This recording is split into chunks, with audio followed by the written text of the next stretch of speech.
Udah kelihatan belum? Kelihatan.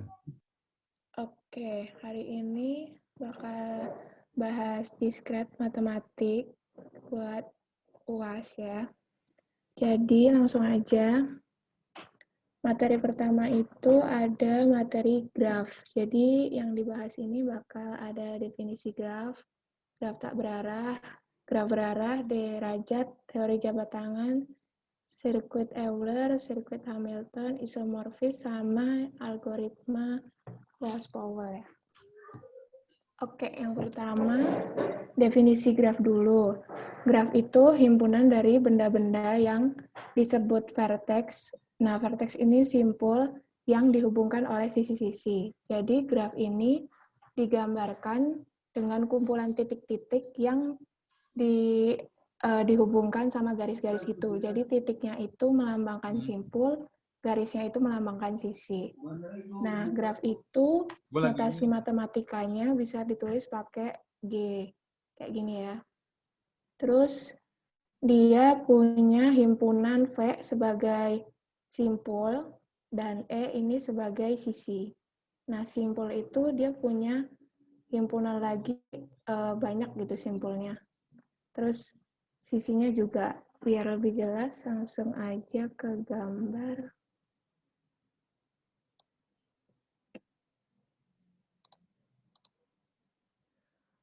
Oke, ini contoh yang pertama jenis graf itu ada graf tak berarah. Jadi graf tak berarah itu graf yang nggak punya arah. Jadi arah di graf itu biasanya dilambangkan dengan panah. Tapi karena ini grafnya tidak berarah, jadi dia nggak punya panah. Kayak contoh yang ada di gambar ini dia nggak punya panah ya. Misal dari V1 ke V2, ini dia nggak ada panahnya. Nah, langsung aja ke contoh. Misal ini ada graf kan. Biasanya graf itu ditulisnya, kita nulis sisinya sama nulis simpulnya.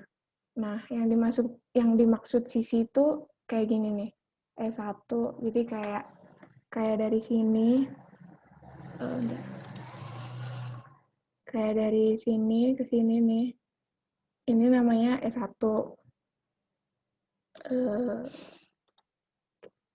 Dari sini ke sini ini namanya E1. Dari V1 ke V3 itu namanya E2. Nah, yang E1, E2, E3 ini namanya sisi. Nah, kalau simpul itu ada V1, ini ada V2, ini namanya simpul. Titik-titiknya ini namanya simpul. Kayak gini, kayak gini.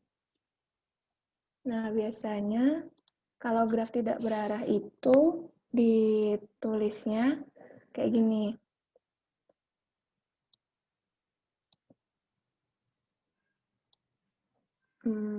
Ada misal nih, ada sisi E1 kan ini. Nah, E1 itu menghubungkan dari V1 ke V2. Maksudnya menghubungkan nih, E1 tuh garisnya dari ujung V1 ke V2. Nah, ditulisnya sisi E1 simpulnya pakai kurung kurawal kayak gini kan. Nah, itu ada V1, V2 gitu. Misal yang E2 ini dia menghubungkan dari V1 ke V3. V1 gini, simpulnya dari V1 ke V3. Nah, yang E3 ini juga sama, dari V1 ke V3.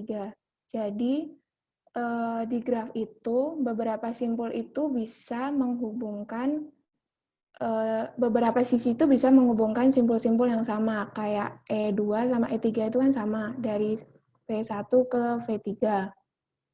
Terus, lanjut ada E4. E4 itu menghubungkan dari simpul V2 ke simpul V3.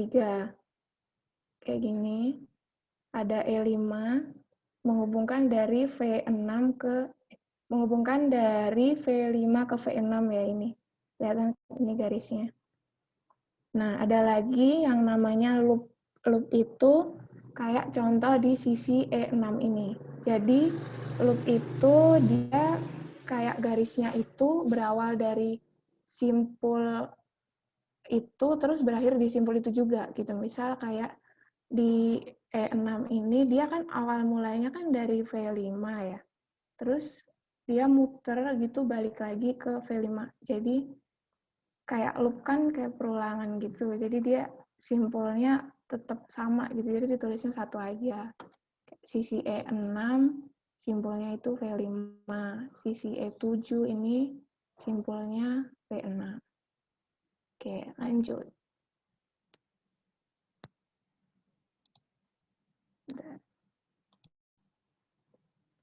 Terus jenis graf yang kedua itu ada graf berarah. Kalau tadi graf tidak berarah kan nggak punya panah tuh.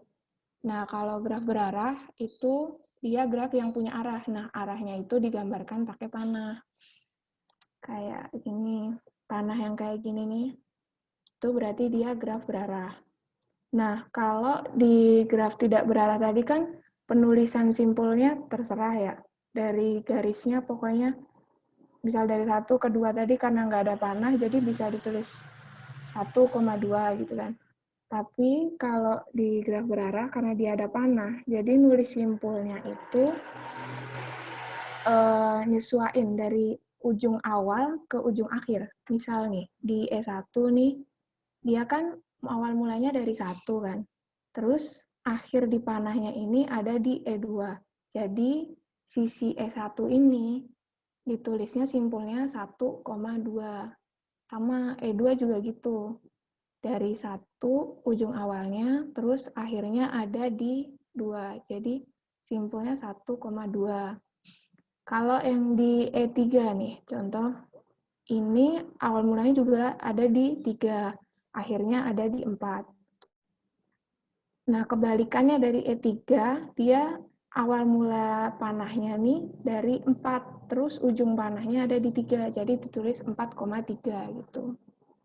Sama kayak yang tadi tidak berarah ada loop, ini juga ada loop.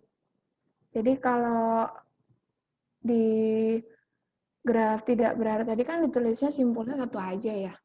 Nah, kalau di graf berarah itu ditulisnya tetap 2 kali. Jadi kayak E5, sisi E5 kan loop nih.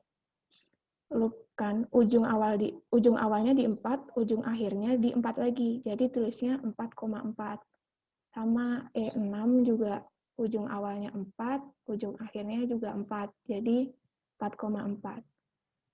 Nah, kalau yang balik lagi kayak gini nih namanya loop, ada juga namanya graf dengan sisi ganda. Sisi ganda tuh kayak yang sama gitu sisinya. Misal kayak E1 sama E2 itu sisi ganda. Jadi sama dia awalnya di 1, akhirnya di 2 gitu.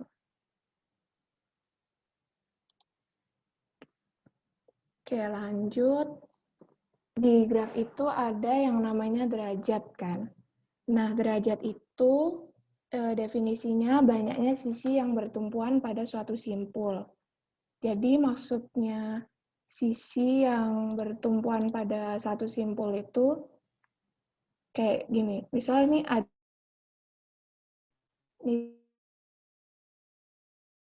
sisi yang terhubung ke simpul 1 itu ada E1 kan. Nih, E1, ada E3, ada E4.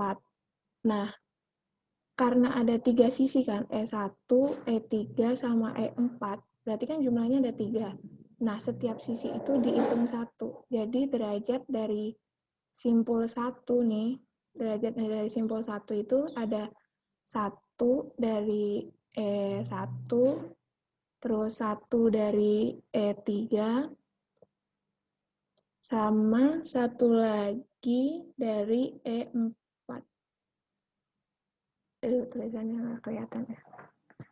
Jadi jumlahnya ada 3. Oke, contoh lagi, misal ada derajat di simpul 2 nih. Simpul 2 itu sisi yang terhubung ada E1 kan, ada E2, ada E5. Nah, kalau dihitung ada 1, ada 2, ada 3. Nah, makanya ditulisnya 1 tambah 1 tambah 1 Jadi 3. Sama kayak yang simpul 1 tadi. Terus lanjut ke simpul yang ketiga kan. Nah, yang di simpul 3 ini rada beda dikit karena di sini ada loop. Jadi kayak di sini derajatnya kita hitungnya ada yang pertama itu ada E4 kan. E4, E3, E2, E6 sama E7. Berarti semuanya ada 1, 2, 3, 4, 5. Nah, ini baru 5, tapi masih ada satu lagi yang namanya loop kan. Kalau di derajat graf tak berarah, loop itu dihitung 2 kali. Jadi jumlahnya ada 1 dari E4, 1 dari E3, 1 dari E2, 1 dari E6, 1 dari E7, sama yang 2 dari loop E8. Jadi jumlahnya semua ada 7.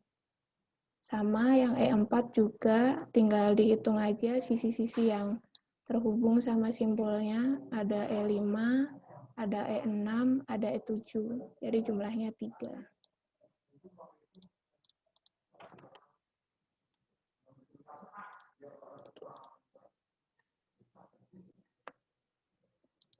Oke, lanjut ke derajat graf berarah. Kalau di derajat graf tak berarah tadi kan ada tinggal ngitung aja ya, biasa simpul-simpul sisi-sisinya yang terhubung ke simpul itu tadi. Nah, kalau di derajat graf berarah itu derajatnya dibagi jadi 2 tiap simpul. Jadi ada derajat masuk atau take in sama derajat keluar. Jadi nih, misal ada contoh A nih, yang simpul A. Itu derajat masuk itu dilihatnya dari banyaknya panah yang ngarah ke A ini nih, ke simpul A ini. Nah, di sini kalau kita lihat kan dari B ke A ini kan ngarah ke A. Nah, berarti dia dihitung 1, simpulnya derajat masuknya 1. Kalau dari C ke A itu dia malah keluar dari A ke C. Dari A ke E juga ngarah keluar. Dari A ke D juga ngarah keluar. Jadi yang A ke C, A ke E, sama A ke D ini dia masuknya derajat keluar. Sama ya, derajat masuk take in-nya yang A itu 1, take out-nya yang A itu ada 3. Buat simpul B juga sama. Simpul B yang masuk itu ada 1 kan, dari C nih. Dari C ngarah ke B, 1.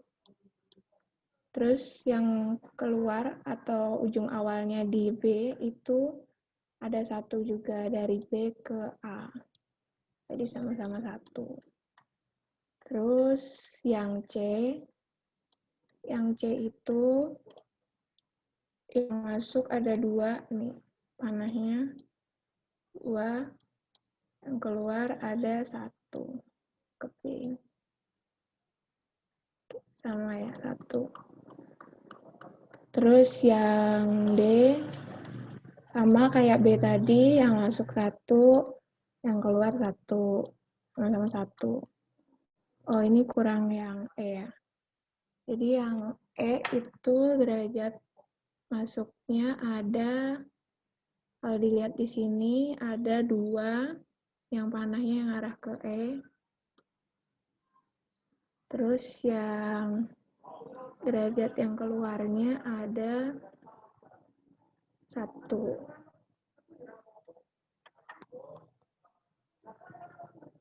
Oke, sampai sini ada yang mau ditanya dulu nggak?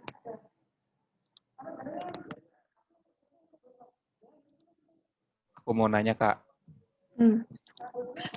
Kalau misal ada loop nih, dari A ke A, itu deck in, deck out-nya berarti sama-sama 1 ya? Kalau ada loop, iya. Bukan 2 berarti out-nya. Bukan. Itu yang 2 tadi, kalau... Oh, buat derajat graf yang berarah. Iya ya buat yang ini. Enggak sih, 1 deh. Berarti 1-1 ya? Oke, Kak. Makasih, Kak. Oke, lanjut ya. Oh, ini ada. Boleh liatin slide yang graf berarah.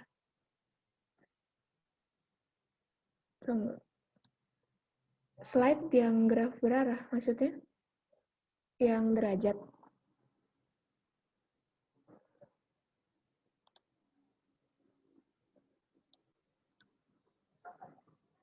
Oh, yang sebelum. Yang awal mungkin lihat. Oh, ini ya. Yang ini kan?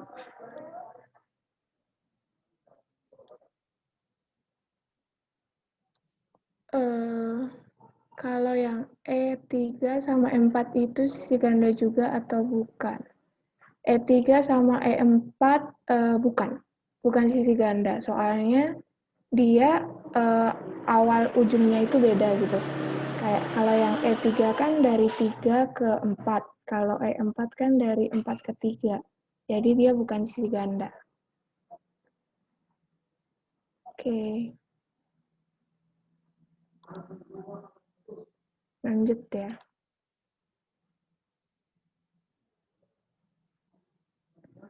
Oke, ada teori jabat tangan. Nah, teori jabat tangan ini rumusnya jumlah derajat dari keseluruhan graf itu sama dengan 2 kali jumlah sisi pada graf. Kayak gini nih. Misal di gambar ini itu kan dia punya simpul kan 1, 2 sama 3 kan. Nah, dia punya sisi itu ada E1, E2, E3, E4 sama E5. Jadi jumlah sisinya kan semua ada 5 kan. Nah, itu terus kita nyari jumlah seluruh derajat dari graf. Cara nyari jumlah keseluruhan derajat itu kita nyari derajat dari simpulnya satu-satu. Dari simpul 1, simpul 2, simpul 3. Nah, ini di simpul 1 nih, dia punya derajat 1, 2, 3 kan. Yang simpul 2 juga sama, dia punya 1, 2, 3. Yang simpul 3, dia punya 1, 2, sama loop 1, jadi jumlah semuanya 4. Nah, ini dijumlah, jadi jumlah keseluruhannya ada 10. Nah, berdasarkan formulanya yang tadi, nih rumusnya, jumlah derajat dari graf sama dengan 2 kali jumlah sisi pada graf. Jadi jumlah derajat, ini kan ada 3 tambah 3 tambah 4. Itu sama dengan 2 kali jumlah sisinya 5. Kalau jawabannya sama, berarti dia benar, karena dia termasuk teori jabat tangan. Gitu. Ada yang ditanyakan dulu?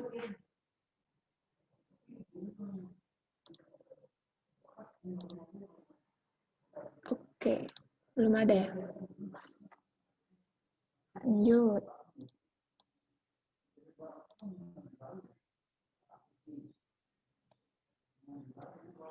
Ada namanya, kalau di graf itu ada lintasan dan sirkuit Euler. Jadi lintasan Euler itu definisinya lintasan yang melintasi setiap sisi pada graf tepat sekali dan memuat setiap sisi pada graf. Kalau sirkuit Euler itu lintasan Euler yang berawal dan berakhir di satu simpul atau simpul yang sama. Jadi langsung aja ke contoh. Misal nih, di gambar yang pertama ini,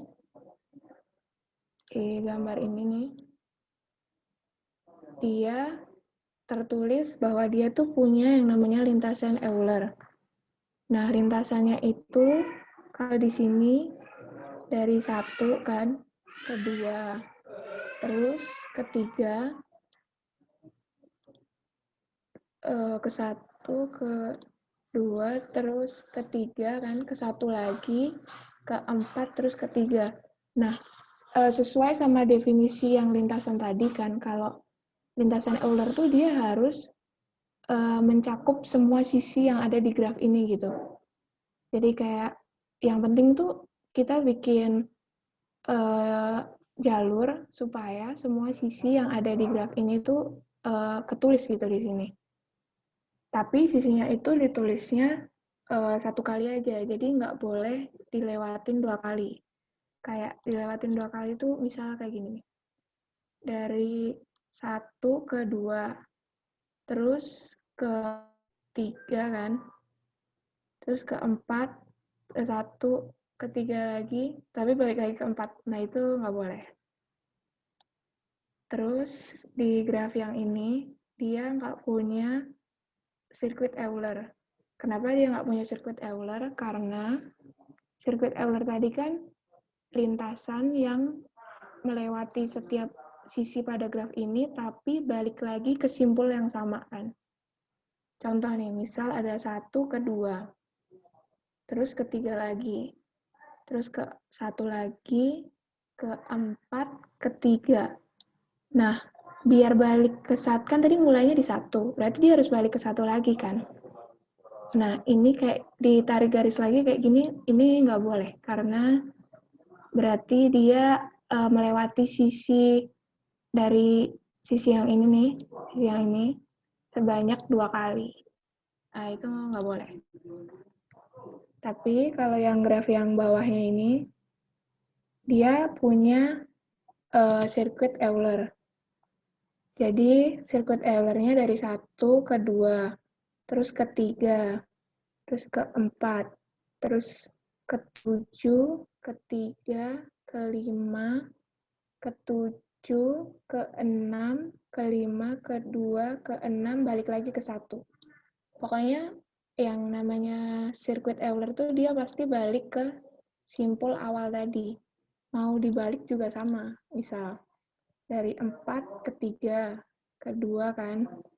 Terus ke 1, ke 6, ke 2, ke 5, ke 6 lagi, ke 7, ke 5, ke 3, ke 7 lagi, terus ke 4. Dia pasti bakal balik lagi ke simpul yang awal. Nah, itu namanya dia punya sirkuit Euler.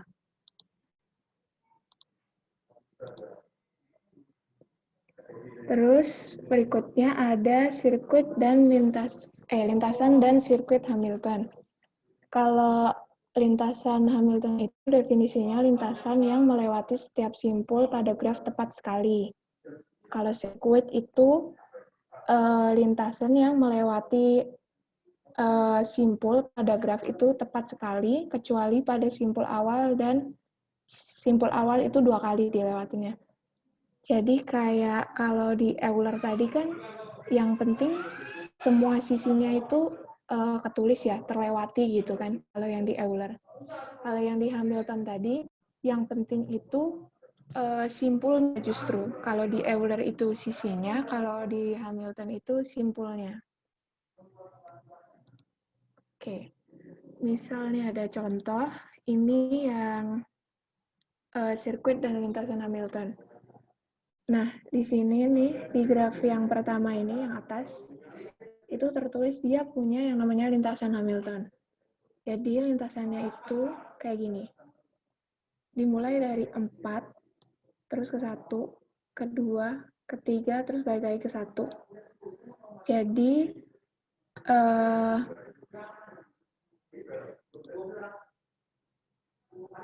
oh dia nggak usah balik ke 1 ya. Oke, salah. Jadi gini nih. Dari 4 ke 1, ke 2, terus ke 3. Kenapa dia nggak balik lagi ke 1? Soalnya ini Hamilton, bukan Euler. Kalau Euler, dia pasti dari 4 ke 1, ke 2, ke 3, balik lagi ke 1. Biar semua sisinya itu terlewati. Nah, kalau Hamilton, yang penting semua simpulnya ini, yang simpul 4 ini, simpul 2, simpul 3 ini, nyambung gitu. Tapi di sini dia nggak punya yang namanya sirkuit Hamilton. Kan kalau di Hamilton itu, dia harusnya dari 4 ke 1, terus ke 2 kan, ke 3, terus dia harus balik lagi ke simpul yang 4. Nah, kan harusnya begini nih, 2 kali kan lewatnya. Nah, ini nggak boleh, karena dia ngelewatin sisi yang sama gitu.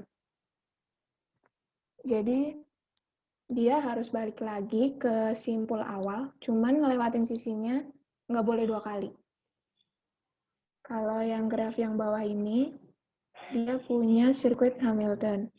Jadi kayak gini, dari 4 ke 1, ke 2, 3, balik lagi ke 4. Sama kayak dari 1, misal nih, dari 1 ke 4 kan, ke 3, ke 2, balik lagi ke 1. Pokoknya yang penting awalnya sama ujungnya itu sama kalau sirkuit Hamilton. Oke, ada yang mau ditanyain dulu nggak? Atau bingung gitu, misal sama Euler?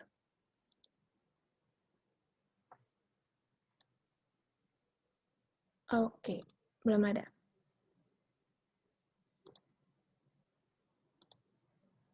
Lanjut, ada isomorphis graph.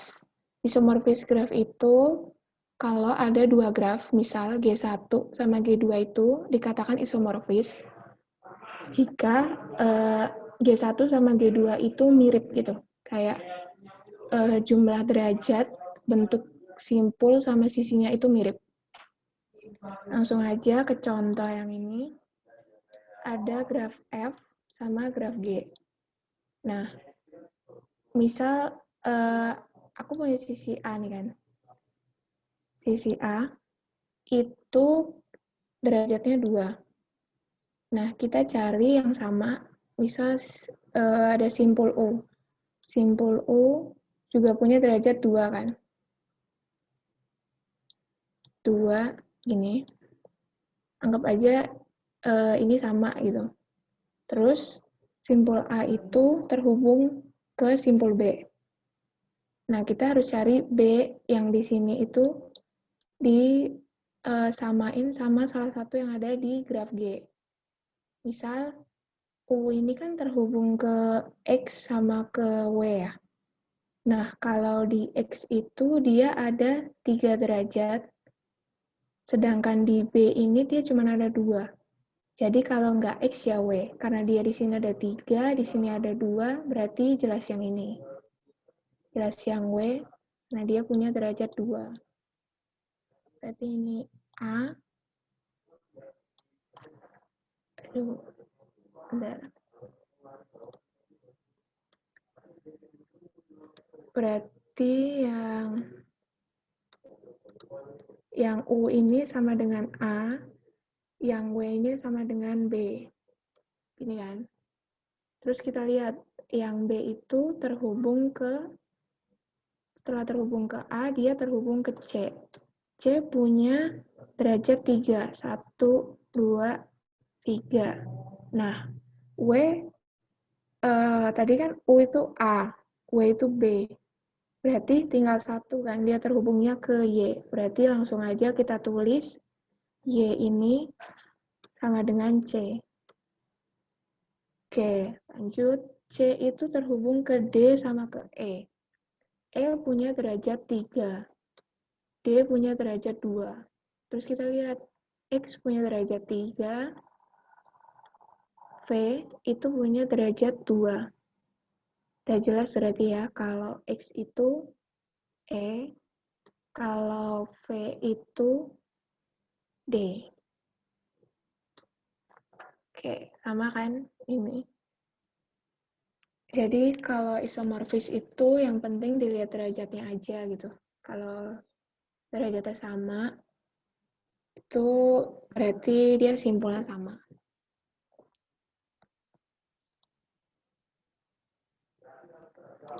Oke. Lanjut, ada algoritma Wells-Powell. Nah, algoritma Wells-Powell ini punya langkah. Pertama itu kita harus ngurutin simpul dulu dari yang derajatnya terbesar ke derajat terkecil. Terus kita mewarnai simpulnya dari simpul yang derajatnya terbesar terus ke derajat yang terkecil. Tapi simpul yang bertetangga sama simpul yang berderajat sama itu tidak boleh memiliki warna yang sama. Misal ini ada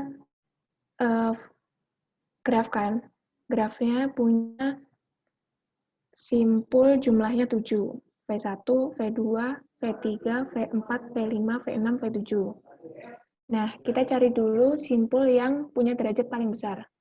Nah, di graf ini, simpul yang punya derajat paling besar itu ada di V1, kan. Di V1 punya derajat 1, 2, 3, 4, 5. Nah, terus kita tulis di sini 5. Kita kasih warna dulu. Terserah warnanya apa, tapi kalau di sini aku pilihnya warna merah. Terus balik lagi kan ke langkah A, pilih derajat dengan simpul terbesar yang kedua gitu. Setelah V1 tadi kan 5. Kita cari simpul yang derajatnya paling besar juga, itu ada di V4. V4 punya derajat 1, 2, 3, 4. Terus kita tulis di sini 4. Terus kita cari lagi mana simpul yang punya derajat yang sama V4. Nah, di sini ada V5. V5 juga punya derajat 1, 2, 3, 4. Nah, terus kita balik dulu ke yang simpul V4 tadi. Nah, kalau di algoritma Wallace-Powell, dia kan punya aturan. Simpul dengan derajat sama, itu simpul dengan derajat sama, dan simpul yang bertetangga itu tidak boleh memiliki warna yang sama. Tadi kan V1 udah dikasih warna merah kan? Nah, V1 sama V4 punya derajat nggak sama. Jadi, V4 boleh dikasih warna merah. Tapi, V1 dan V4 itu apakah dia bertetangga? Jawabannya iya. Bertetangga itu kalau dua simpul, misal V1 sama V4 ini, dia terhubung sama sisi. Nih, ada sisi yang menghubungkan V1 sama V4, itu berarti dia bertetangga. Nah, karena bertetangga, jadi V4 nggak boleh dikasih warna sama V1. Jadi kalau V1 tadi merah, V4 kasih warna hijau. Terus kita lihat yang V5 tadi kan. V5 punya derajat 4. V5 bertetangga sama V4. Berarti dia nggak boleh pakai warna hijau. Tapi V5 tidak punya derajat yang sama V1. Tapi ternyata dia juga bertetangga nih sama V1. Jadi dia nggak boleh punya warna merah, nggak boleh punya warna hijau. Jadi kita kasih warna kuning. Terus ada lagi yang punya derajat 4, itu ada V6. Ada 1, 2, ada 3, sama ada 4. V6 punya tetangga V3, V4, V1, sama V7. Tadi kan yang diwarna kan V1 sama V4 kan ya. Jadi dia nggak boleh punya warna merah, nggak boleh punya warna hijau, kan V4 hijau, sama dia nggak boleh punya warna kuning. Kenapa dia nggak boleh punya warna kuning? Karena dia punya derajat sama. Jadi dikasih warna selain 3 ini, kita kasih warna biru. Terus, karena yang derajatnya 4 udah habis, kita cari yang derajatnya lebih kecil lagi, 3. Derajat yang punya derajat 3, yang pertama itu ada V2. Punya 1, 2, 3. V2 punya derajat yang beda dari semua V yang ada di sini.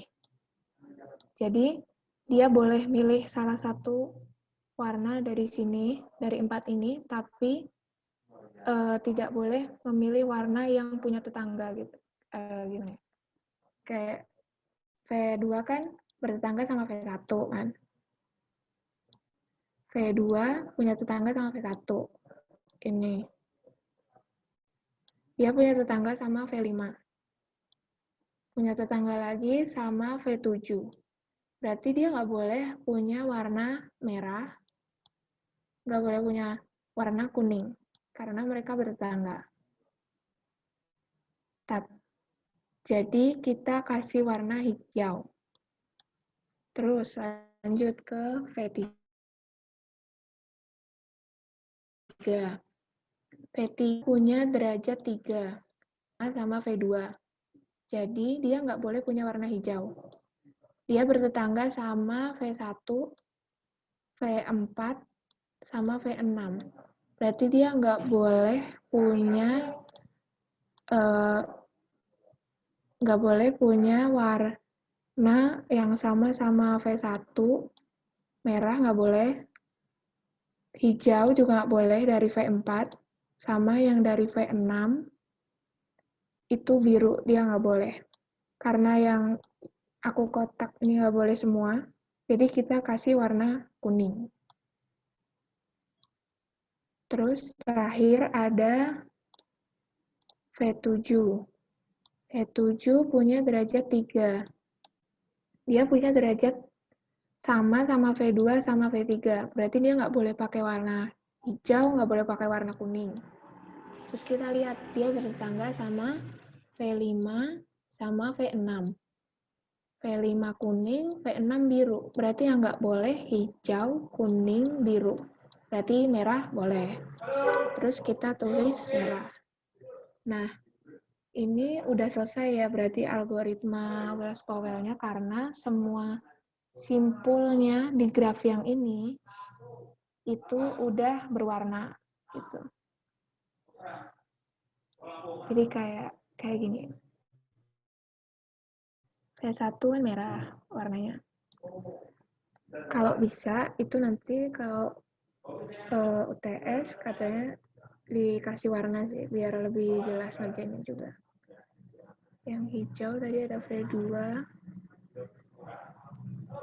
Yang kuning ada V5. Ada V3.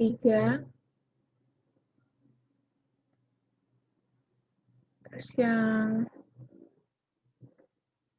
merah tadi ada V7. Sama satu lagi yang warnanya biru. Ada di V6. Oke, berarti kalau udah diwarnain semua gini berarti udah selesai. Ada yang mau ditanyakan?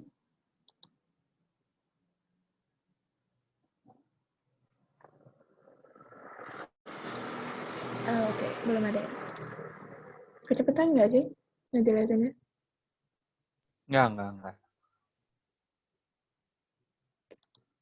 Kak Farel mungkin ada mau nambahin, Kak Farel? Udah lengkap sih. Nggak ada yang perlu ditambahin. Lanjutin. Paling ini aku mau nanya nih. Biasanya si Wells Powell ini kan ngewarna-warnain nih. Nah ini sebenarnya kita ngewarnain itu buat apa gitu? Ngewarnain kayak biar sebenarnya gini sih, gimana ya? Kayak biar dia tuh, aduh gimana ya jelasinnya? Kayak biar jelas gitu, kelihatan kayak kita bisa bedain gitu loh. Yang kan dia kayak kelihatan gimana sih? Gimana nih? Kak Farel bisa bantuin nggak? Gini nih, paling gampang kalau contoh Wells Powell tuh peta dunia aja. Peta dunia. Biasanya kalau peta dunia tuh satu negara sama negara lain kadang beda warna kan. Buat ngasih tahu kalau itu udah beda wilayah gitu antar dua ini. Ya kan? Nah, si Wells Powell ini kan prinsipnya kayak gitu. Intinya kita tuh ngasih warna. Gimana caranya? Kita bikin dari masing-masing, kita kasih warna ke masing-masing node itu dengan syarat nggak boleh ada warna yang sama yang bertetangga gitu kan intinya. Inti dari Wells Powell tuh. Nah itu contoh kegunaannya kayak tadi. Jadi biar bisa ngebedain antara yang satu sama yang lainnya. Bentar gue cari contohnya dulu. Biar jelas gitu kali ya, yang Mm-mm. daerah-daerahnya gitu. Ya. Nih, coba gue mau pinjem ini dong, share screen-nya bentar.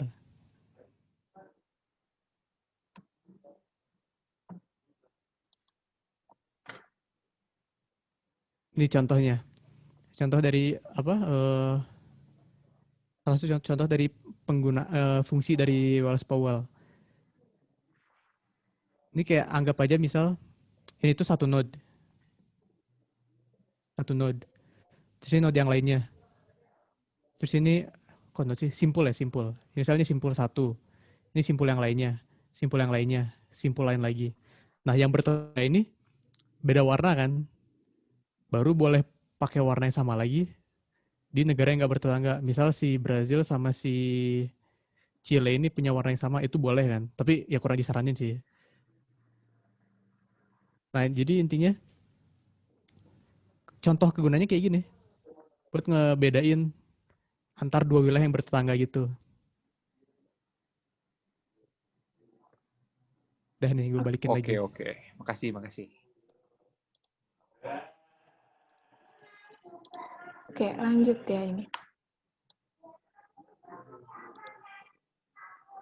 Oke, terus materi berikutnya, kalau tadi ada graf, ini ada pohon.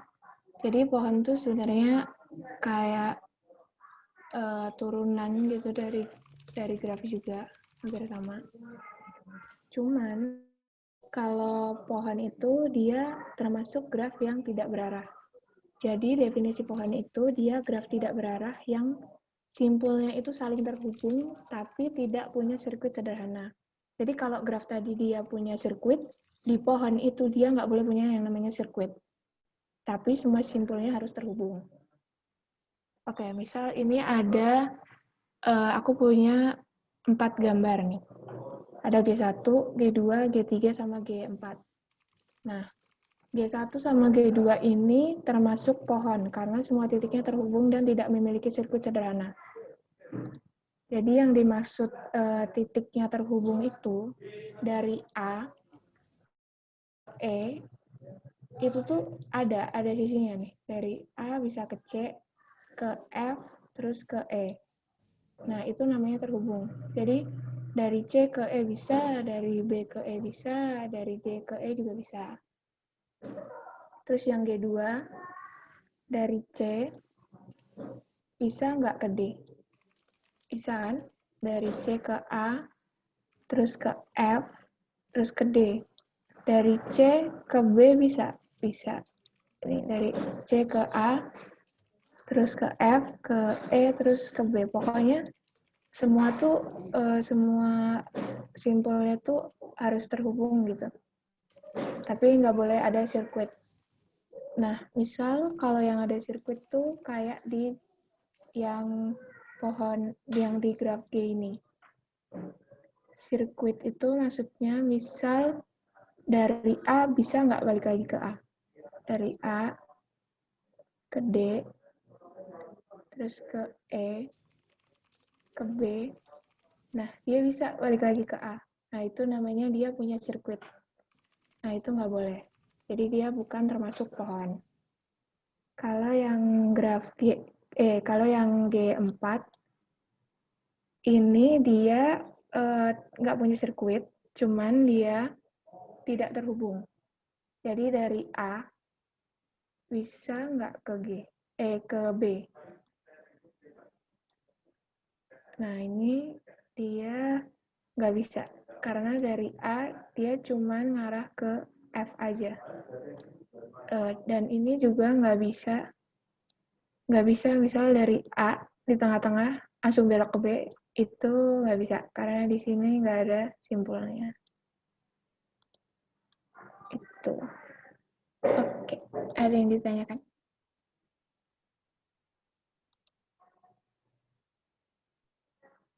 Oke, belum ada ya. Lanjut. Kalau tadi ada definisi pohon, sekarang ada definisi hutan. Jadi hutan itu kumpulan dari beberapa pohon. Jadi misal di sini ada 3 pohon, ada 1, ada 2, ada 3. Nah, kalau dijadiin satu kayak gini, untuk gambar gini, berarti dia namanya satu pohon. Satu pohon yang terdiri dari satu hutan. Satu hutan yang terdiri dari 3 pohon gitu. Oke, selanjutnya ada pohon perentang. Pohon perentang itu subgraf dari subgraf dari suatu graf yang berupa pohon. Nah, subgrafnya ini dia tujuannya memutus sirkuit yang ada pada pohon itu. Kayak misal di sebuah graf G ini, kita disuruh nyari pohon perentangnya. Nah, pohon perentangnya itu, cara nyari pohon perentang itu, dia harus menghubungkan semua titik yang ada di graf G ini, tapi nggak boleh punya sirkuit. Jadi kayak misal dari sini, dihubungin ke sini, ke sini, ke sini. Jadi semua yang ada di ini, simpul-simpulnya terhubung. Nah, itu masuk pohon perentang. Bisa juga bentuknya gini. Dari sini, ke bawah kan. Terus ke atas, terus ke sini. Nah, itu kayak yang digambar T2 ini, dia juga masuk ke pohon perentang. Jadi, di satu graf itu, dia bisa punya banyak pohon perentang. Bisa kayak gini, kayak yang T3, bisa kayak yang T4, bisa juga begini, kayak gini. Dari sini ke sini, terus ke sini, terus ke sini. Kan mirip kan, kayak yang T4 ini, cuman dia dibalik gitu. Pokoknya yang penting semua simpulnya terhubung gitu. Tapi nggak boleh ada sirkuit. Kalau misal gambarnya kayak gini,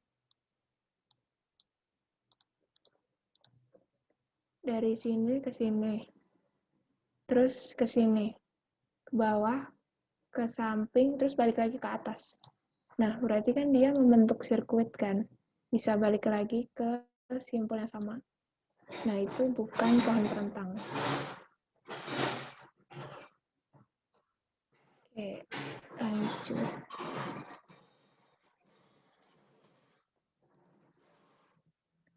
Terus ada algoritma prim. Algoritma prim itu langkahnya pilih sisi dengan bobot terkecil. Terus pilih sisi dengan bobot terkecil berikutnya yang bertumpu pada sisi yang dipilih tadi. Terus ulangi lagi langkah 1 sama langkah 2. Jadi misal nih, ada graf kan ini. Kelihatan kan ya? Nah, itu kita pilih sisi dengan bobot terkecil dulu. Ikutin langkah pertama, pilih sisi dengan bobot terkecil. Di graf ini, yang punya bobot terkecil itu ada di V1 ke V2. Terus ada dari V3 ke V5. Ada lagi dari V5 ke V4. Nah, ini kan dia sama-sama punya bobot 1 kan. Yang paling kecil kan 1. Ini sebenarnya bebas, boleh pilih yang mana dulu. Cuman aku pilih dari yang paling kecil V-nya, V1 ke V2. Terus ditulis 1, dari V1 ke V2 ditulis bobotnya 1. Terus kita cari sisi berikutnya dengan bobot terkecil tapi bertumpu pada sisi yang dipilih. Jadi kayak maksud bertumpu pada sisi yang dipilih di sini, kan tadi ada V1 sama V2 kan. Nah, itu kita harus milih sisi lagi, tapi yang salah satu simpulnya itu kalau nggak V1 ya V2. Kalau nggak V1 ya V2. Jadi kalau nggak buatnya Kalau bobotnya 3 ini atau yang ini. Kan suruh nyarinya kan bobot yang terkecil berikutnya ya. Jadi 4 bukan kan. Jadi kita pilih yang V2 ke V3 atau V5. Nah, kita pilih yang V2 ke V3 dengan bobotnya 3. Terus, tadi yang kepilih lagi ada simpul V3. Jadi kita nyari lagi sisi yang terhubung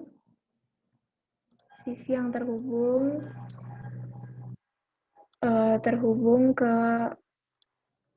kalau nggak simpul V1, V2 ya V3. Jadi ada ini, ada ini, ada ini sama ini sama ini. Jadi kita cari yang simpulnya terkecil. Sisi bobotnya, bobot sisinya itu terkecil gitu. Dari 4, 3, 2, itu yang terkecil kan ada 2 ya. Jadi kita tulis di sini 2. Dari V3 ke V6. Dari V3 ke V6. Kayak gini. Sesuai sama contoh yang ini. Dari sini ke sini kan. Ini yang pilihan 1 tadi. V2 ke V3 sebagai pilihan 2. Terus V3 6 jadi pilihan ketiga. Nah, terus kita pilih lagi sisi yang bertumpu pada ini, mereka ini. V1 atau V2, V3 atau V6 yang punya bobot terkecil. Berarti kalau nggak 4, 3, 1, ya 4. Nah, di antara 4 sisi ini, yang paling kecil kan 1. Jadi kita pilih V3 ke V5. V3 ke V5 bobotnya 1. Terus, terakhir, kita cari lagi sisi yang paling kecil berikutnya. Nah, sisi yang paling kecil berikutnya itu bobotnya ada 1. Dari V4 ke V5. Jadi kita tulis V4 ke V5 bobotnya 1. Pokoknya kalau nyari algoritma prim itu yang penting semua simpulnya ini terhubung, tapi dia punya total bobot terkecil gitu. Jadi kalau dijumlah semua 1 tambah 3 ada 4, tambah 2, 6, tambah 1, 7, tambah 1, 8. Jadi jumlah total bobotnya ada 8. Oke, ada yang ditanya dulu nggak?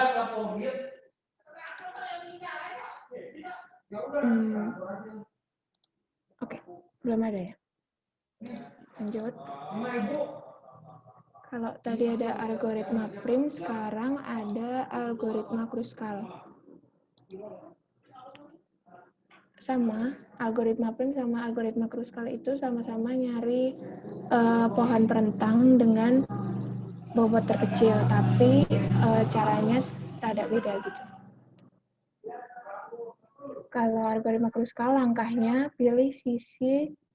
pertama pilih sisi, tapi tidak boleh membentuk sirkuit. Kedua, pilih sisi dengan bobot terkecil lainnya. Langkah ketiga, ulangi langkah 1 dan 2.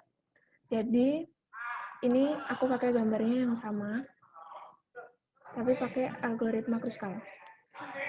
Nah, langkah pertama kita pilih sisi dulu dengan bobot terkecil. Tadi kan ada V1 ke V2. Ada lagi V3 ke V5. Ada V5 ke V4. Nah, ini kita pilih salah satu. Nah, di sini aku pilih V1 ke V2, bobotnya 1. Terus, kita pilih lagi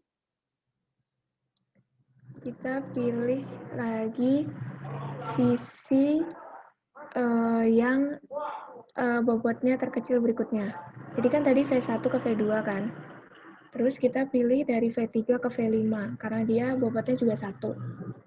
Terus kita cari lagi sisi terkecil berikutnya. Sisi terkecil berikutnya itu ada di V5 ke V4 ini. Jadi sama-sama V1 ke V2 1, V3 ke V5 1, V5 ke V4 juga 1. Jadi kita tulis V4 ke V5 1.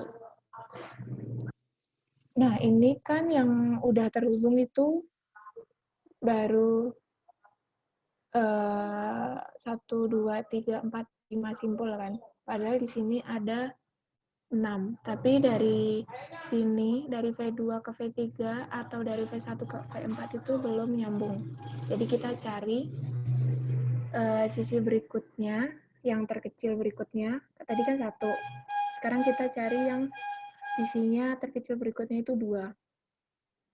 Jadi tadi kan ada V1 ke V2 1. V1 ke V3 5.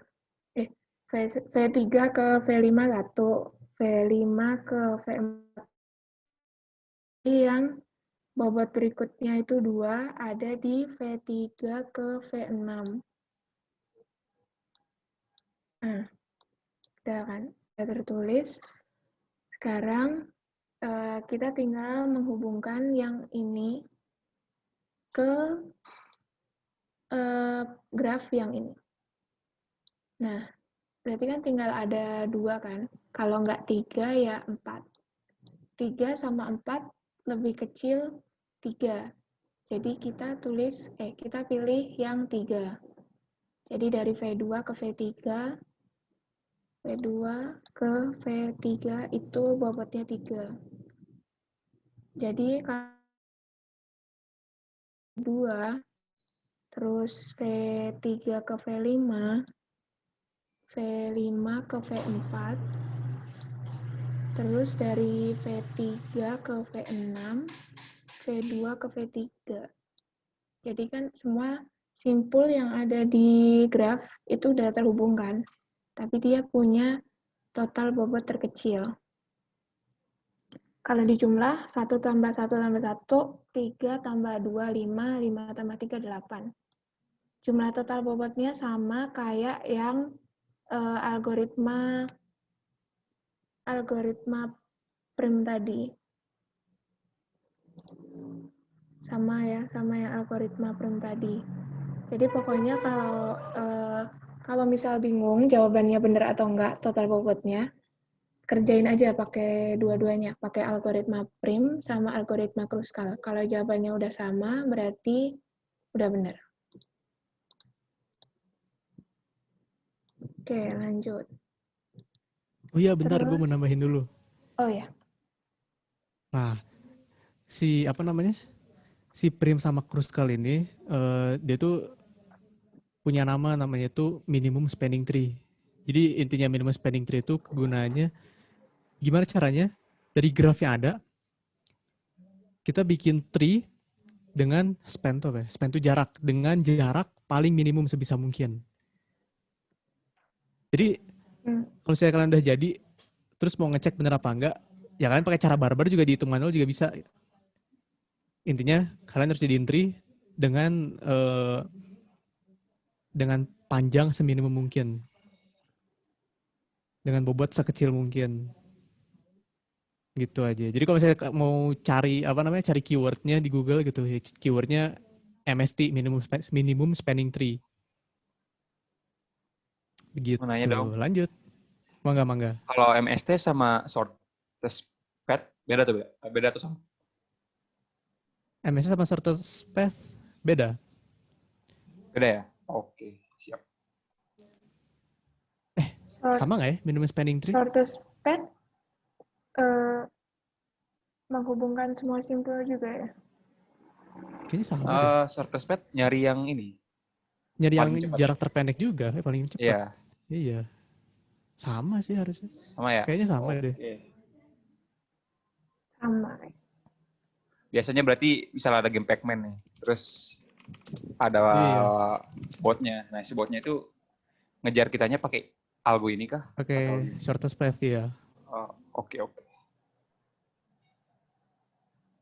Oke, lanjut.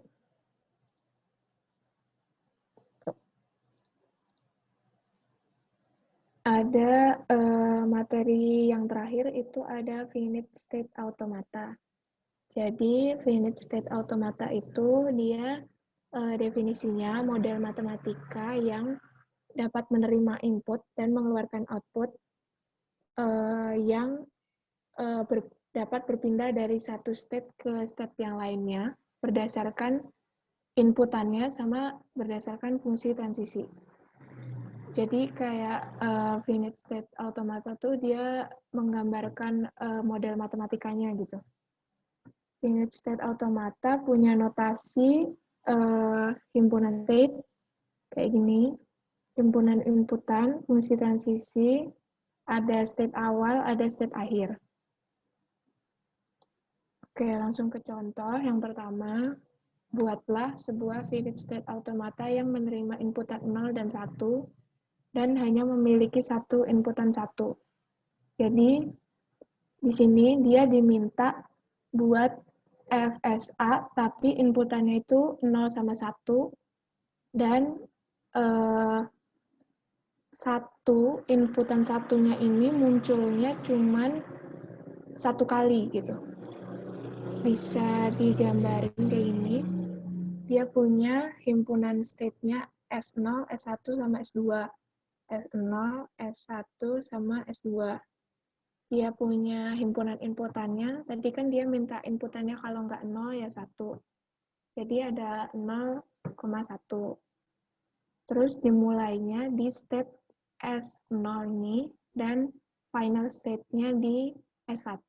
Final state itu biasanya digambar pakai double lingkaran kayak gini. Double lingkaran kayak gini. Misal nih, tadi kan dimintanya inputan satunya harus satu kali input aja. Jadi kalau misal aku punya 0 sama 1, itu pasti diterima. 0, kalau dimasukin inputan 0, dia masuk ke S0. Terus dimasukin inputan 1, dia ngarah ke S1. Nah, berarti kalau udah ketemu final state, berarti dia benar. Misal ada 0, 1, 0. Itu dimasukin 0, di input 0 masuk ke S0, di input 1 jalan ke S1, terus di input 0 lagi, balik lagi ke S1, berarti dia benar. Misal ada 0101, nah itu tulisannya ditolak. Di input 0 masuk ke S0, di input 1 ke S1, di input 0 lagi ke S1, tapi di input 1 lagi, dia jalan ke S2. Jadi, karena S2 ini tuh gambarnya nggak double lingkaran, berarti dia ditolak gitu. Nah, biasanya FSA ini gambarnya direpresentasikan juga pakai tabel. Tabelnya ini menunjukkan fungsi transisinya. Misal, kalau S0 di input 0, S0 di input 0, S0 di input 0 masuk ke S0 lagi. Bener ya berarti? S0 di input 1, dia bakal jalan ke S1. S0 di input 1, dia bakal jalan ke S1. S1 di input 0, dia jalan ke S1 lagi. Sesuai ya berarti sama gambarnya.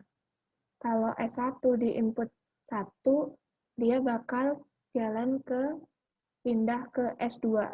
S1 di input 1, dia jalan ke S2.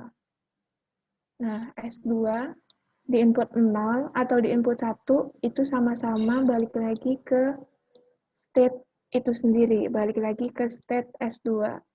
Ini karena panahnya ngarah ke state ini lagi, state S2 kayak loop gitu.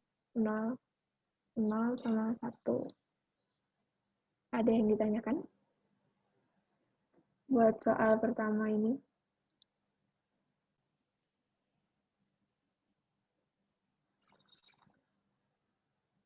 Oke, belum ada.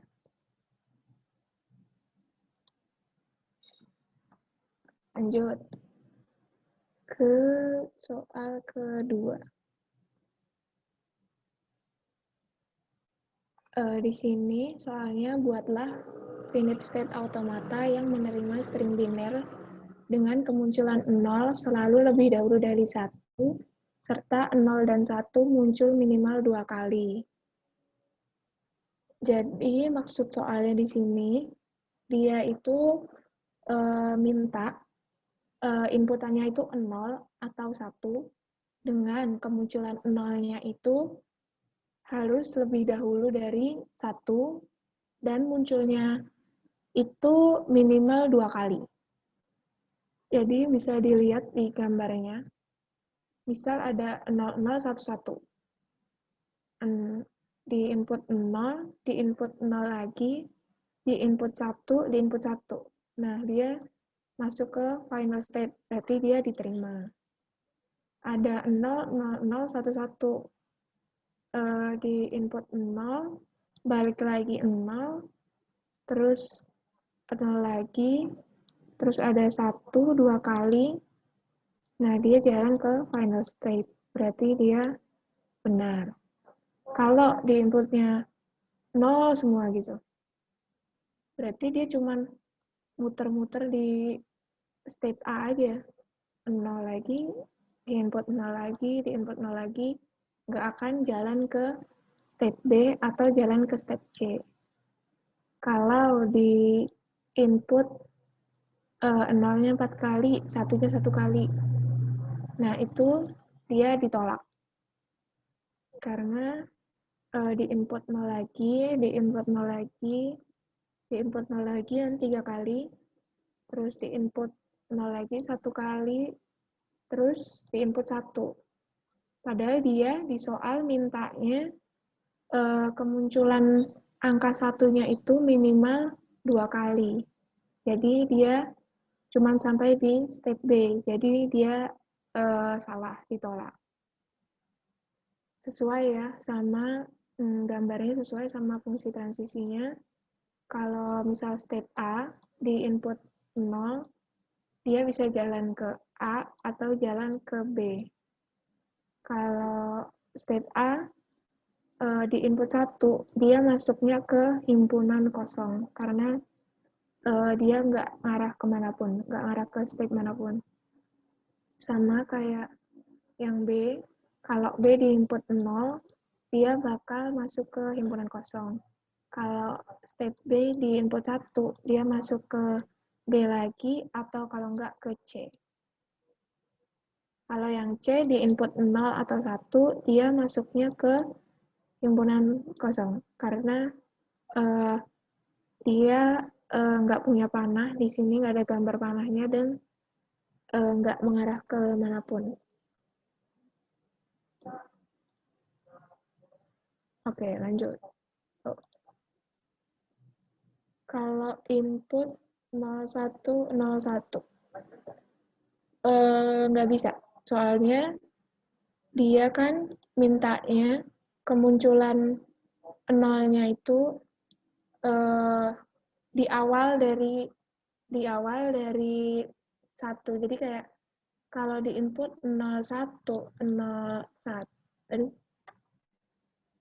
kalau di input 0101 kan berarti setelah 1 ada 0. Nah, itu nggak bisa. Karena dia mintanya kemunculan 0-nya itu lebih dahulu, selalu lebih dahulu dari angka 1. Oke, bingung nggak?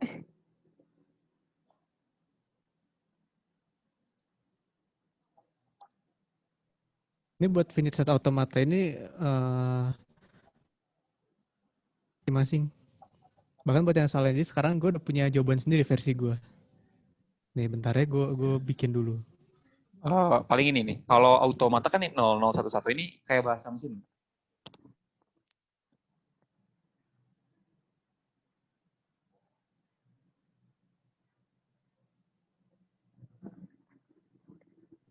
Gimana Jar?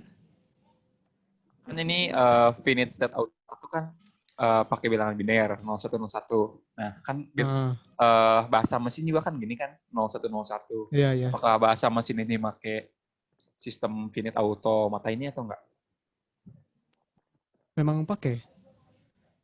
Ini kalau misalnya ada yang misal tertarik ke game development gitu. Terus kalian tahu kan game engine Unity buat bikin game itu. Nah, itu di dalam Unity itu dia memang ada pakai finite state automata ini buat nentuin state-state-nya. Si objeknya harus do something, ada rule-rule-nya gitu. Nah, ini memang kepake di komputer tuh. Finite state automata ini. Oke. Emang buat merepresentasikan bahasa mesin. Benar. Oke.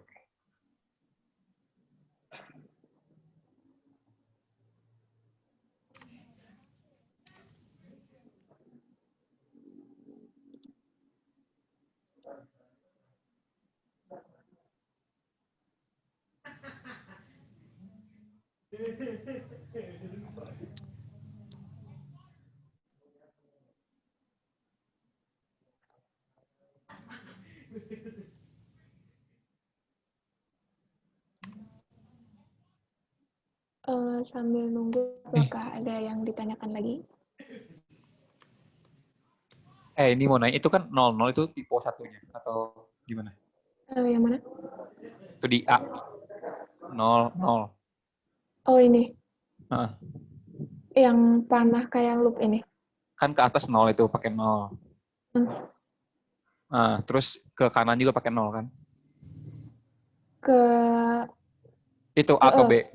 Nah, itu tipe atau emang kayak gitu? Enggak. Kan dia kan maunya kemunculan nolnya kan bebas berapa banyak. Tapi harus lebih dulu dari 1. Kalau misal nih, yang loop-nya yang atas nih nggak ada nih. Itu kan berarti dia muncul B masuk 1 gitu kan.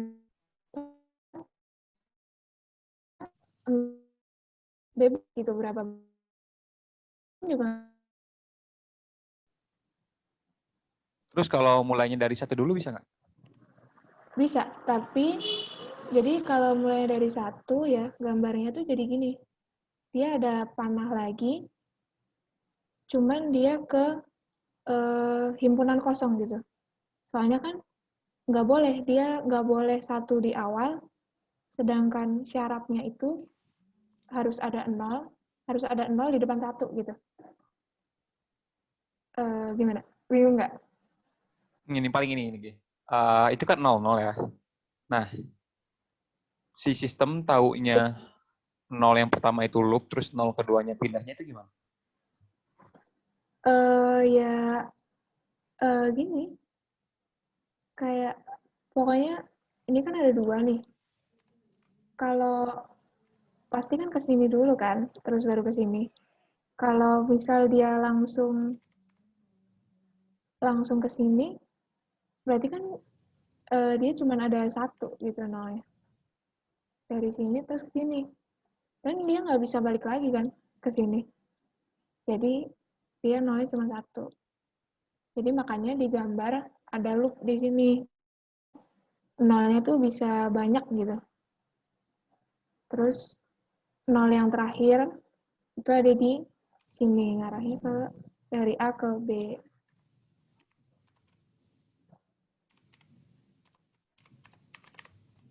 Nah, udah ready gue. Oke.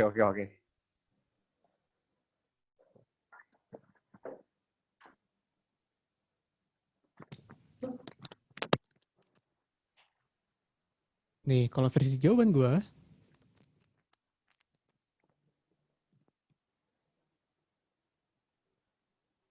bentar. Oh iya, benar. Kan tadi aturannya itu kan 0 minimal 2 kali, terus 1 minimal 2 kali kan aturannya tuh. Iya nggak sih? Iya kan? Nolnya bebas, tapi 1-nya minimal 2 kali. Oh, 0 bebas. Tapi Kalau harus ada 0 nggak? bebas berarti... Ini bener kok. Tapi 0-nya harus ada nggak itu kalau bebas? Harus ada. Berarti minimal 1 ya nolnya tuh.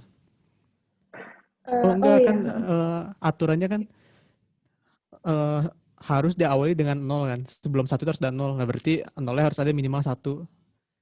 Oh, Ya minimal udah kalau 2. gitu. Hah? Minimal 2. Heeh. Oke, kalau minimal 2 berarti ini benar. Nih, tadi contoh yang 0001. 0001 ya. Nah, misal 0 yang pertama masuk ke sini. 0 yang kedua masuk ke sini. 0 yang ketiga masuk ke sini. 0 yang keempat masuk ke sini. Baru 1 masuk ke sini. Nah, belum nyampe ujung kan, jadi belum bisa. Ini kalau versi jawaban gue kayak gini. Mirip-mirip aja, sama aja. Tapi intinya yang penting selama memenuhi aturan bisa aja. Nah, kalau buat tadi kayak pertanyaan si Fajar, kalau buat tauin cara tahu si komputer tuh tahu dia ngelup atau enggak tuh,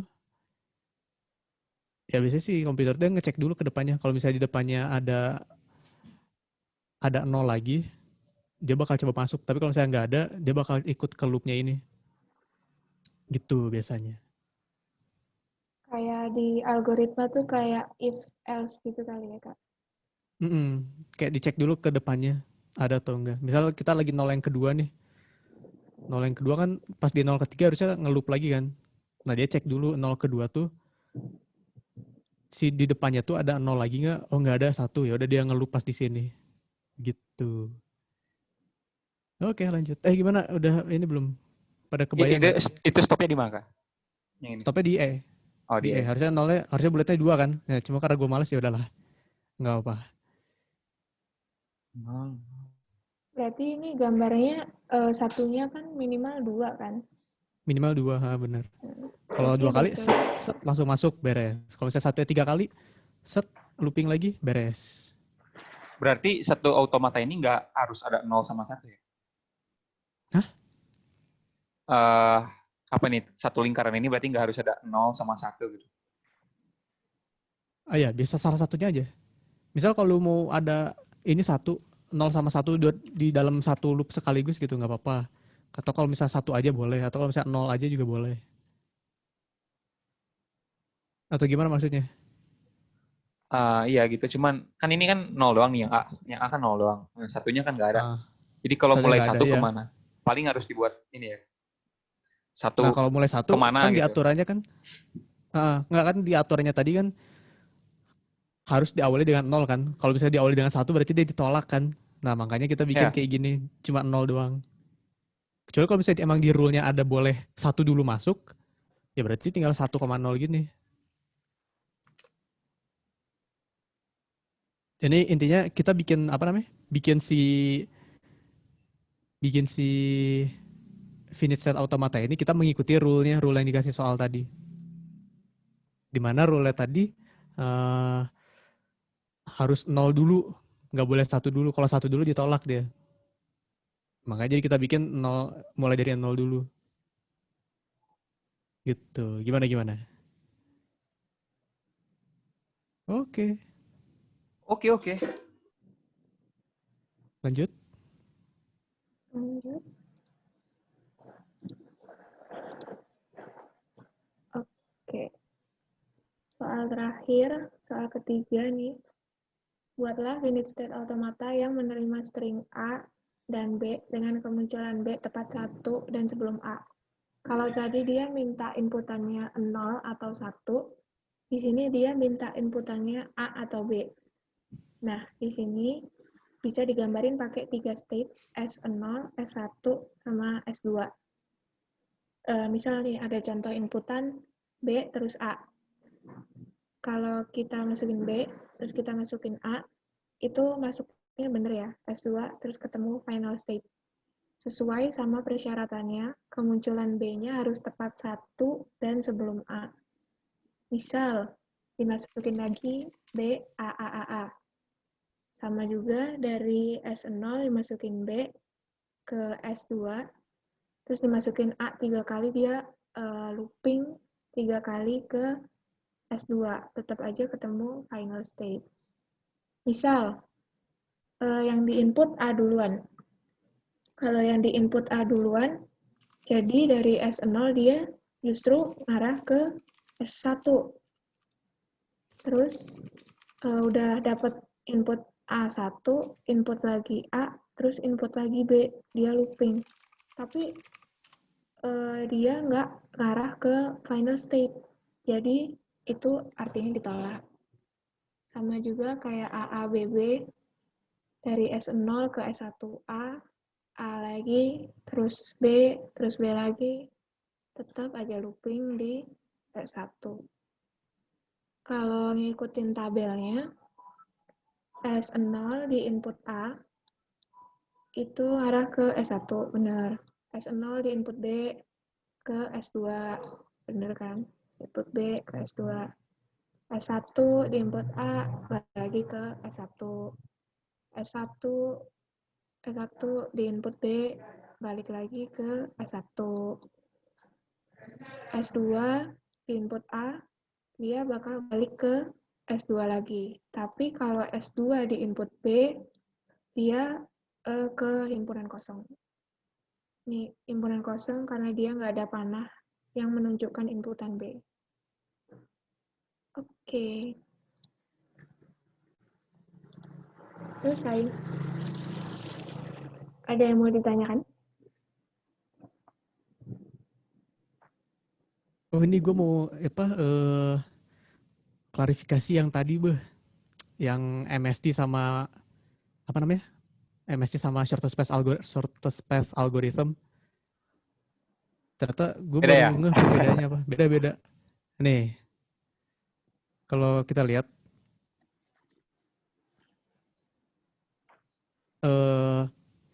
MST itu kan ini kita bikin tree kan. Kita bikin tree dengan Ya. jarak terpendek. Kalau misalnya kita punya graph kayaknya berarti tree-nya yang ini, terus ke sini, sama ke sini kan. Nah dia udah jadi tree kan. Tree dengan total biaya paling rendah. Nah kalau shortest path algorithm tuh biasanya kita dikasih tahu dari mana mau kemana. Jadi mulai dari mana targetnya apa. Contoh, cara bersihin annotate gimana sih? Oh ini dia, clear. Ini misal contoh, dikasih target, start dari sini, harus misal selesai di sini. Nah kalau shortest path algorithm itu, kita bisa pilih mau ke sini, terus ke sini, atau ke sini. Kita nggak usah peduliin sama si 3 sama si 5 ini. Kan kalau MST itu kita harus nyambungin semua kan. Kita harus nyambungin semua ini menjadi satu tree. Nah kalau shortest path algorithm, lu nggak harus nyambungin. Kalau kita lihat dari sini, ya jawabannya ini kan. Tinggal 1 ke 4, biayanya 5. Ya udah kita nggak usah peduliin 2, 3 sama 5-nya, terserah. Yang penting dari start ke finishnya ketemu gitu. Jadi kalau yang short itu tadi ada awalnya, ada akhirnya gitu. Emang nggak di ini ya? Di materinya nggak ada tentang Dijkstra ya? Belum. Oh belum. Ya intinya gitu perbedaannya. Oke. Selesai. Ada yang mau nanya dulu nggak? Masih ada setengah jam. Mau nanya-nanya soal, boleh.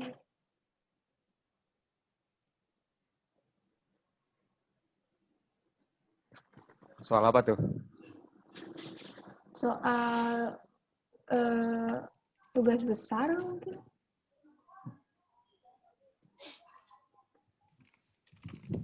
Ini aja. Tuh, kasih PPT tuh. PPT. Di-share di grup ini aja kali ya. Di line. Boleh.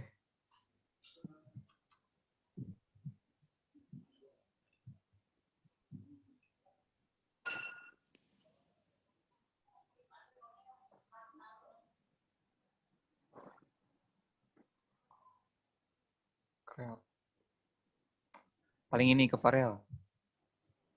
Kan di graph itu, di CP itu kan ada graph tuh. Nah, implementasinya gimana tuh?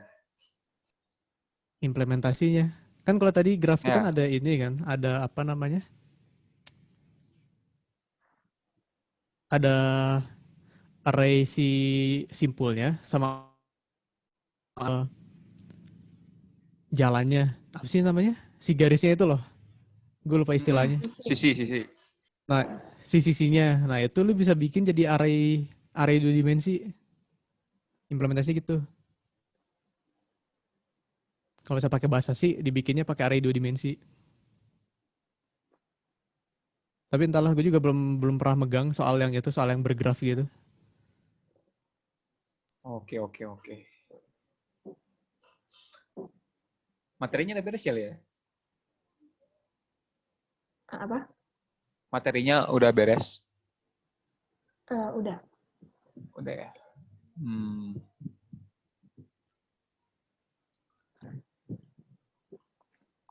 Oh, ini aja. Implementasi tree nih, Kak. Data Implementasi struktur tree ya. banyak. Data struktur ya. Data struktur, nanti semester depan lu belajar data struktur, lu belajar tree. Tree itu, di Algo udah belajar struct kan? Udah. Tapi belum Udah belajar untuk struct. Nah, ini. Dalamnya belum ada pointer. ya memang belum. Jadi, ya. Belum. Itu nanti semester depan. Nah, tree itu, contoh penggunaan tree itu biasanya di binary search tree. Binary search. Tahu kan binary search algoritma gimana? Lu cari ke tengah. Terus kalau misalnya dia lebih kecil dari tengahnya, Kiri. angka yang lu cari itu lebih kecil daripada di tengah, ke kiri. Ya. Terus cek lagi. Kalau misalnya angka yang lu cari lebih besar, ke kanannya lagi. Nah, itu contoh implementasi tree itu nanti bisa di situ. Kalau dimasukin ke codingan, jadi gimana ya? Jadi bakal kayak gini nih. Oke, left right. Pakai pointer Ntar left gue sama buka lu right. si chart dulu. Ya, pakai pointer left sama right. Jadi dalam si pointer left sama right itu mengarah ke struct itu lagi, struct itu sendiri. Jadi kalau misalnya digambarin, lu bakal punya struct dalam struct yang banyak banget.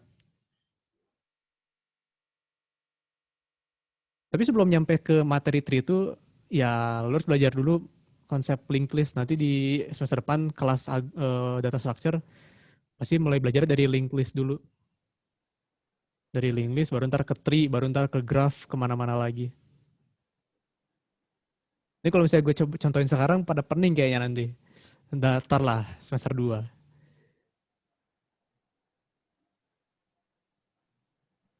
Ada ini aja ini. Yang finite automata itu. Kak. Yang di Nah, Unity. Kalau itu, karena gue bukan game 22. maker kan, Oh gue iya. tidak tahu menahu soal itu. Oh, oke. Tapi gue pernah diajarin sama si Eman dulu. Hasilnya, Cira kok ngerti.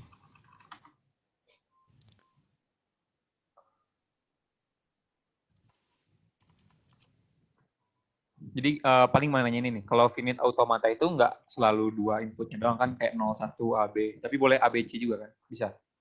Bisa jadi, tergantung soalnya. Misal soalnya punya 012 gitu, bisa. Oke. Tergantung soalnya. Hmm. Kadang ada yang suruh gambar tapi dari tabel. Ada dari gambar dibuat ke tabel. Bisa. Terus yang paling mainstream tuh yang kayak tadi, yang dikasih contoh, yang dikasih aturannya, nah lu harus bikin gambarnya. Yang mainstream sih begitu. Paling ini, Lia, kamu punya soal yang kemarin nggak, yang graf? Yang graf. Bahas aja itu. Oke, bentar ya.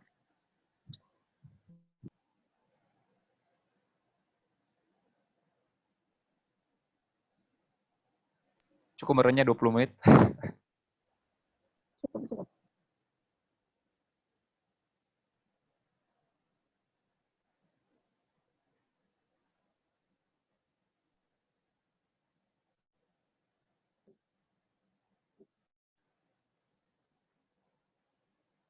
Oh ya, sambil berlangsung ada yang mau nanya dulu nggak?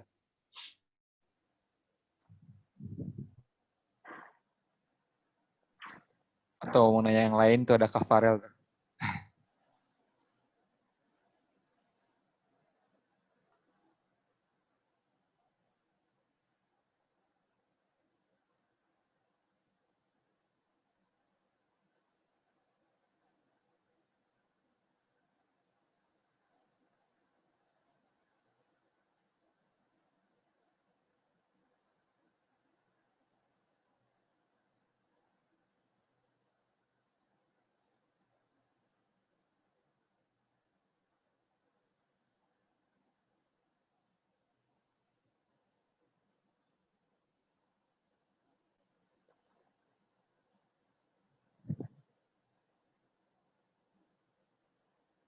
Oke.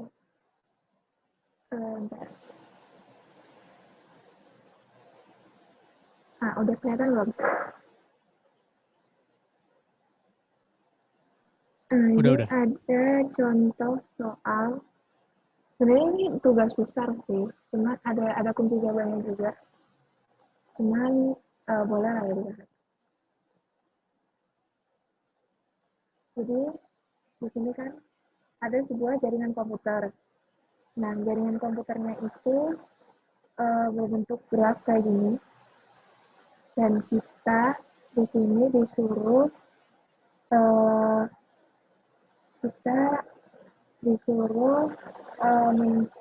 mencari panjang kabel minimum. Jadi kayak ini jaringan komputer. Terus yang sisi-sisinya ini tuh kabelnya gitu. Nah, kita disuruh nyari panjang kabel minimum yang menghubungkan semua komputer ini. Oh, ini suara hujannya kedengeran nggak sih? Suara dulunya jadi nggak jelas ya. Jadi ini suara robot.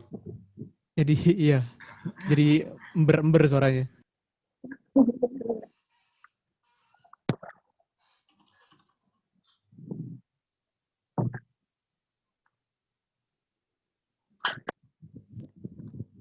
Sekarang masih ini nggak kabur-kabur gitu nggak jalan? Masih sih. Oke, enggak.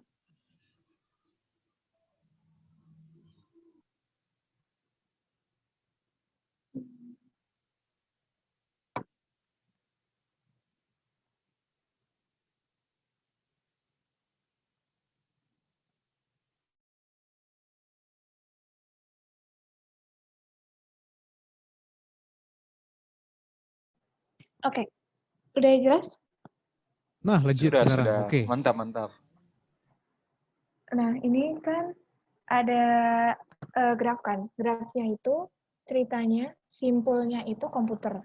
Terus sisinya itu jadi jaringan kabel. Nah, di sini kita suruh nyari panjang kabel minimum. Berarti kan sesuai sama kayak spanning tree tadi kan. Kita disuruh nyari pohon terentang, tapi yang bobotnya itu nilainya minimum gitu. Nah, itu bisa dimulai dari gini.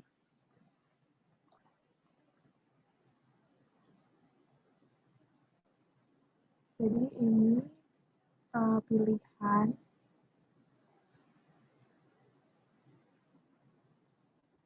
Terus yang ini ada sisinya.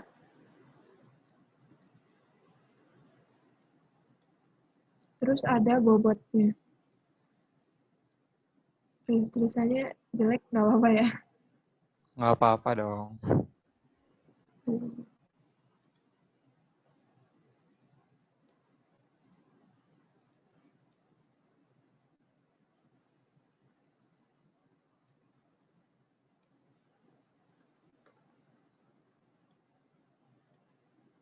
Oke, jadi yang pertama itu ini pakai algoritma Kruskal aja kali ya yang gampang. Kan kita disuruh nyari pilihan satu kan. Kalau di algoritma Kruskal, kita kan harus nyari sisi yang punya nilai paling kecil. Nah, di sini yang punya nilai paling kecil itu ada sisi dari A ke D atau dari F ke G. Nah, ini dipilih yang A ke D. A ke B gini kan. A ke D punya bobot 1. Terus pilih dari bobot terkecil berikutnya. Ada F, ada G. Bobot terkecil 1, ada F, ada G. Ini kan. Terus sisi yang lain lagi yang nilainya 1 udah nggak ada. Oke, naik jadi 2. Yang 2 ada dari A ke B, ada dari B ke C. Oh, cuma 2 doang. Berarti kita hubungkan dari A ke B. A, terus ke B. A ke B bobotnya 2. Terus ada lagi yang bobotnya 2 itu dari C ke D. Dari C ke D. Ya, bobotnya 2. Terus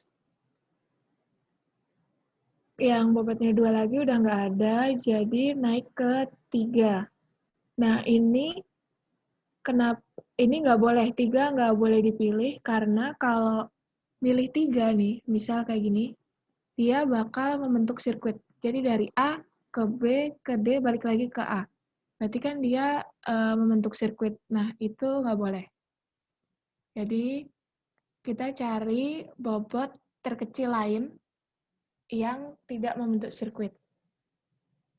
Berarti yang 3 udah nggak ada, jadi kita tambah jadi yang 4. Bobotnya 4. Dari A ke C nggak boleh juga, karena bisa bentuk sirkuit kan.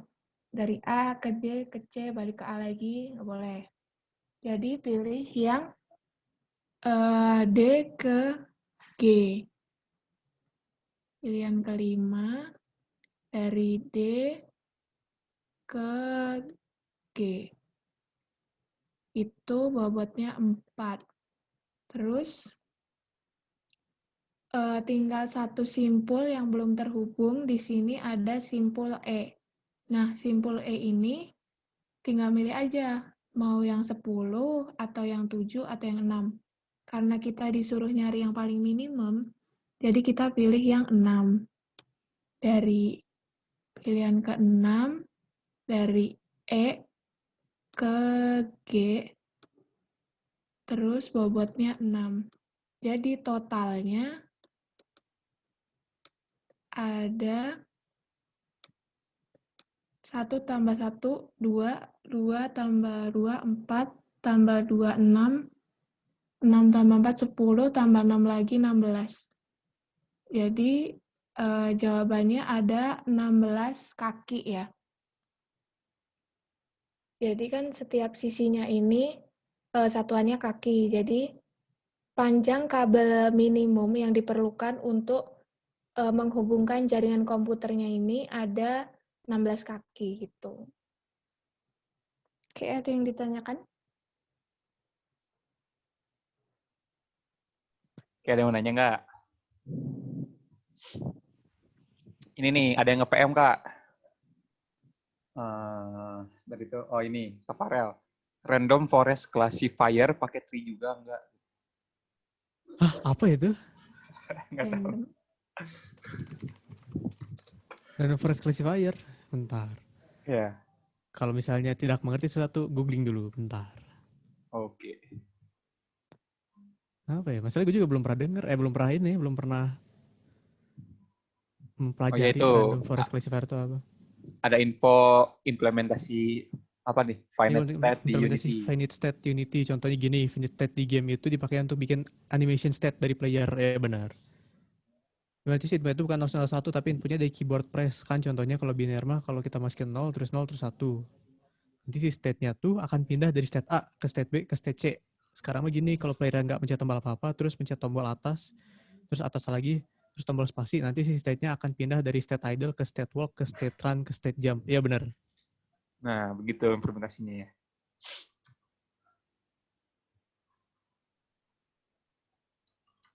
Biasanya si karakter itu tuh dia punya default animation, misal animasi pas diem.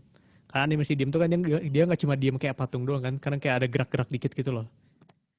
Misal kayak Ya. apa kayak main Genshin Impact ya, kan kadang pas dia lagi diem tuh ada animasinya kan. Terus kayak gitu jalan juga ada animasinya, lompat juga ada animasinya kan.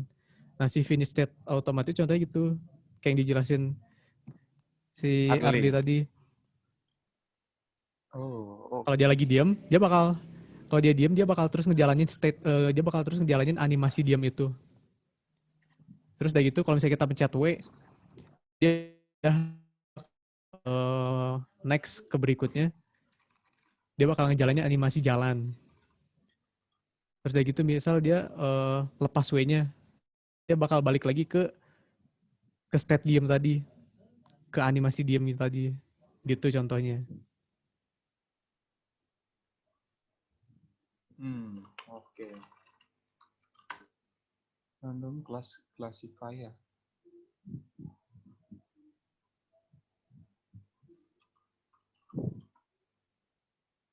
Apa ya random forest classifier? Nah, nggak tahu gue juga. Tapi kalau misalnya gue lihat di gambarnya yang pakai tree sih. Tree ya? Ya kalau soal itu apa, gue nggak tahu itu apa.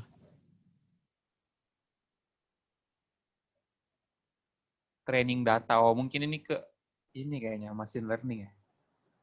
Oh, ini ada yang nanya lagi. Kalau Kalau transisi animasinya ada transisi state-nya juga. itu juga. Transisi Kalau animasi. apakah ada Gue lupa kalau oh, di Unity gimana. Ada deh kalau nggak salah emang ada state transisinya gitu. Jadi pas dari diem ke maju kan nggak mungkin tiba-tiba tak maju gitu kan. Pasti ada animasinya dulu. Nah itu tuh ada enggak sih biasanya itu di ininya di karakternya, di objek karakternya dia udah punya animasi transisinya sendiri. Oh ada kata Arli. tuh ada yang nanya lagi tuh. Finance Tentang automation. finish set automation tuh kalau di PPT Binus ada pertanyaan apakah ada regular expression yang mendefinisikan bahasa yang sama? Itu kayak gimana ngerjainnya? Itu ada soalnya nggak? Oh, nih, soalnya gimana nih? Bo, kirim dulu coba. Apakah ada ekspresi reguler?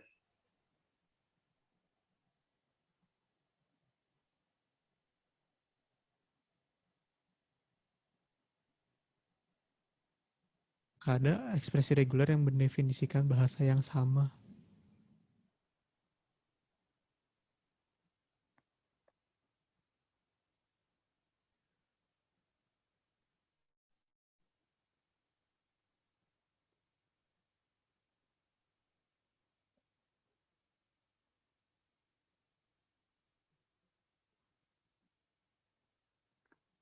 Bukan ini maksudnya ekspresi reguler tuh ya si finite state automata itu bukan sih?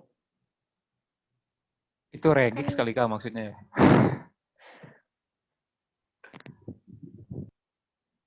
Regex yang mendefinisikan bahasa yang sama. Jadi maksudnya regex buat ngedeteksi dia tuh bahasa yang sama apa beda gitu. Misal inputnya Nggak tahu. this sama ini jadi beda bahasa gitu hasilnya. Atau bukan atau gimana? Kurang paham gue juga.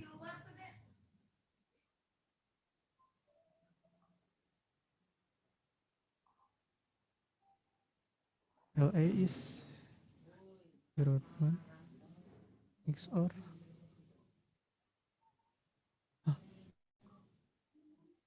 Kalau jawabannya itu kayak gini. L A is. Oh, yang ini.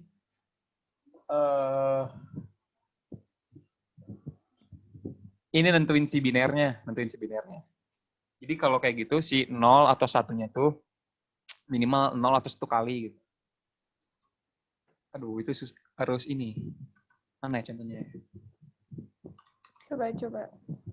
Kata regex automata.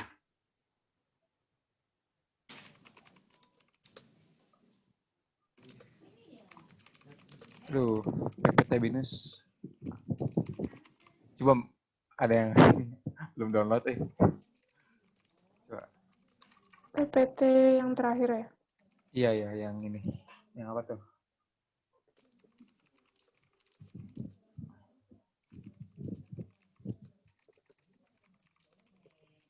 Jadi itu tuh kalau yang itu tuh kan kayak 0 atau 1 di awalnya tuh minimal 0 atau 1 kali. Hmm.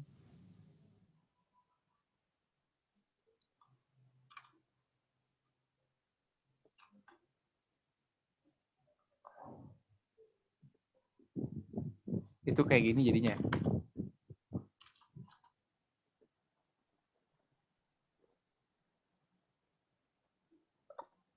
Betul. Ya itu.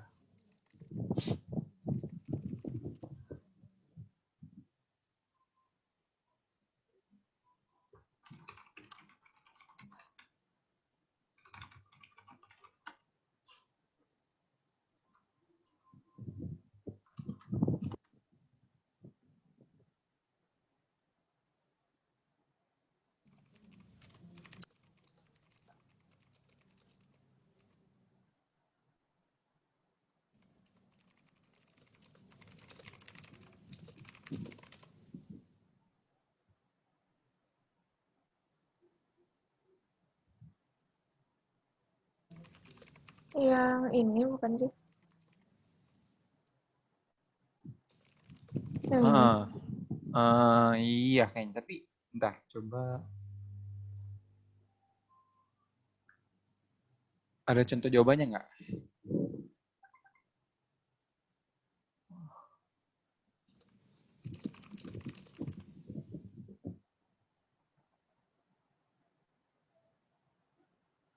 Finite state.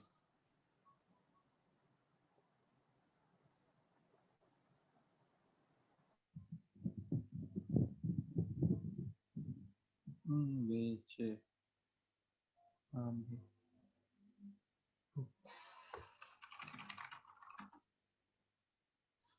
Nah itu kayaknya itu tuh. Yang kanan. Nah itu. Yang ini ya, yang B ya. Iya maksudnya apa mungkin. Oh, jadi gini, Maksudnya, artinya ini tuh, jadi cara bacanya gini, 0 bintang tuh, 0 bebas, 0 sepanjang apapun bebas. Jadi bintang tuh, kalau di komputer biasanya bintang tuh all kan, Ya semua. kalau di gambarnya loop itu. Ya, kalau di gambarnya loop. Jadi cara bacanya 0 ini terserah mau berapa kali 0 tetap masuk. Terus garis itu atau 0 infinite, terus 1 sama 0 harus barengan. Si 0-nya infinite, si 0-nya bebas mau panjang berapapun. Terus 1 0 lagi, 0-nya bebas berapapun. Terus ini kok satunya nggak ketulis ya? Oh, enggak, benar. 1 1 1. Oh iya, benar. Terus kayak gitu, si loop itu tuh bisa loop berapa kali pun. Makanya dibungkus lagi sama bintang.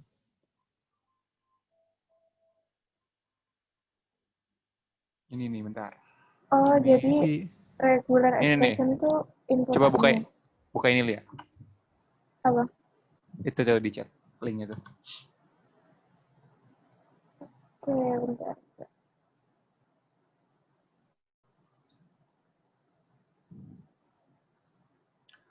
Terus kalau misalnya di bintangnya itu ada angka, nah itu berarti harus sebanyak itu. Gitu.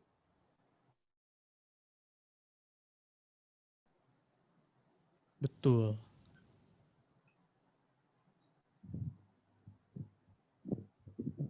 Berarti bintang tuh artinya loop ya? Ya coba itu link itu sambil di share dibuka atau Bentar. Gue yang buka nih. oke. Nah Jadi itu tuh. cara baca regular expression tuh gini. Jadi kalau misalnya dia A doang, berarti satu garis. Terus kalau misalnya AB, nah itu harus sejajar. Sejajar AB. Harus A dulu baru B gitu. Iya, harus A dulu baru B. A. Terus kalau misalnya ada garis, itu tuh berarti atau kan, or. Berarti A atau B. Jadi punya dua cabang gitu, tapi si arahnya tuh sama. Targetnya sama maksudnya. Targetnya sama, cuma kepisah doang gitu loh. Atau bisa juga lu tulis A, B, itu boleh. Kalau gue biasanya nulisnya A, B. Soalnya kalau bikin garis kayak gini, oh panjang lagi. Terus kalau misalnya A bintang, dia looping terus. A bintang tuh looping. Terus tadi gimana Jar yang kata lu Jar, yang si bintangnya tuh ada angka? Yang pangkat kalau nggak salah itu. Misal kayak A pangkat 2 Oh gitu, pangkat, berarti si iya A-nya iya 2. iya. Ya. A pangkat 2 berarti A-nya 2 kali. Terus A pangkat 5, ya berarti A-nya 5 kali. 5 kali putaran. Itu cara baca regex-nya.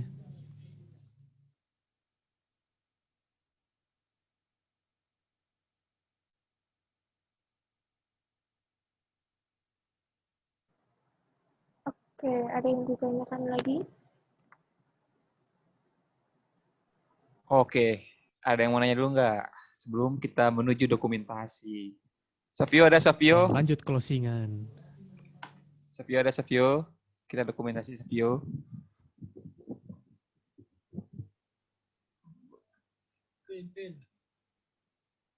Sebentar, kita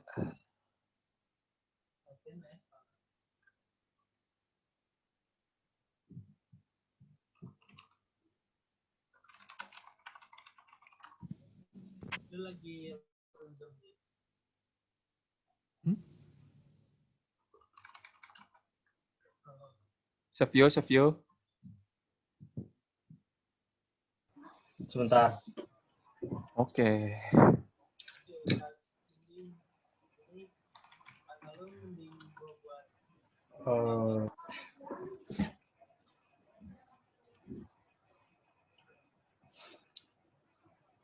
Dokumentasi kan Iya, Ayo, on dokumentasi. cam. on cam dulu yuk Ini semuanya. Lianya nggak bisa on Oh, lu cam. on cam. Kenapa udah gelap ya di tempat situ ya? Iya, udah gelap.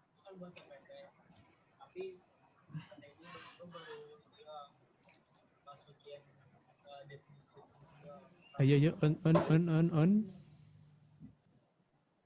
Dokum. Ada yang mau lagi? Tunggu. Kasih waktu 2 menit dulu. Siapa tahu lagi setel Droid Cam. Setting droid cam loh. Iya. Nah. Mantap tuh, banyak kan?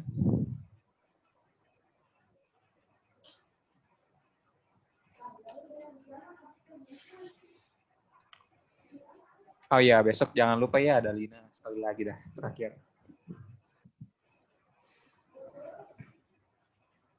Nah ini. Tunggu semenit lagi, 15 lewat.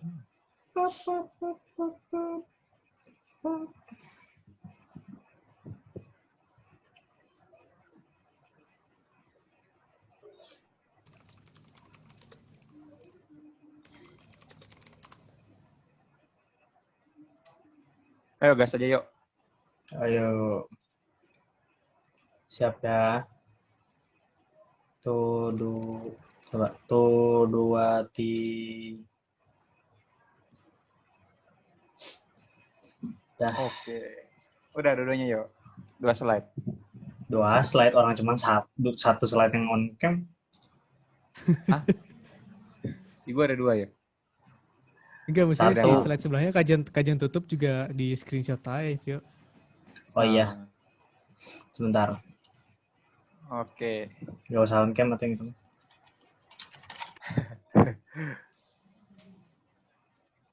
Ya udah, aja penutupan dah slide 2 ini Udah? kan nggak ada yang on cam. Oh. Mau nanya nih, beres. Oke, terima kasih sudah datang. Besok ada Lina. Jam berapa? Kalau Lina besok agak beda waktunya. Besok jam berapa sih? Bentar ya, saya lihat. Aduh, ketuanya gimana sih? Nah, 4 ya? Bentar. Nah, 3:30 sampai jam 5:30. 5. Oh, 5:30. 5:30, 2 jam kan. Oke. Nah, jangan lupa besok ada Lina. Kak Farel mau datang juga nggak, Kak Farel? Besok kayaknya oke. Let's go. Oke, siap. Jadi terima kasih Kak Farel. Oke, boleh.